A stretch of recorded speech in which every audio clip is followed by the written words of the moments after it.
काय फायदा आहे इंग्लिश शाळेचा? अहो मराठी शाळेमध्ये होतो तर आपल्याला आउट ऑफ मार्क्स मिळायचे 20पैकी 20, तेव्हा 50 मार्काचा पेपर असायचा. पण आता यांना चक्क 20पैकी 15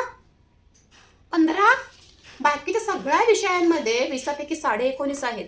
ठीक आहे बाबा, बाकीचे विषय मी तुम्हाला दाखवते. 19.5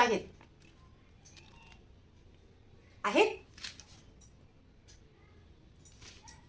त्याच्यावर नुसत्या उड्या मारायच्या. पण ज्या विषयांमध्ये 20पैकी 15 मार्क्स आहेत त्याचा अभ्यास नाही करायचा का? जेव्हा जेव्हा अभ्यास करायला सांगेल ना तेव्हा तेव्हा झालाय म्हणणार, माझा अभ्यास झालाय अशा उड्या मारणार, आमचा जीव जाळणार. इंग्लिश मिडियमला पाठवायचं नुसता काय का अभ्यास करायचं की नाही? शाळेचा आता शेवटी फर्स्ट सेमिस्टर आला, आता ओपन डे झाला, आज झाला आणि अभ्यास बाकी अजून फर्स्ट सेमिस्टरचा. किती टेन्शन आहे. दुसरीला आहे तर आम्हाला डोक्याला ताप आहे. 10वीला गेल्यावर काय करायचं?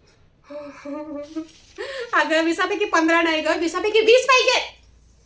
काय बोलते मी? दर वेळेला बोलते. शेवटच्या एक्झामला मी चांगल्या मार्क्स आणेन.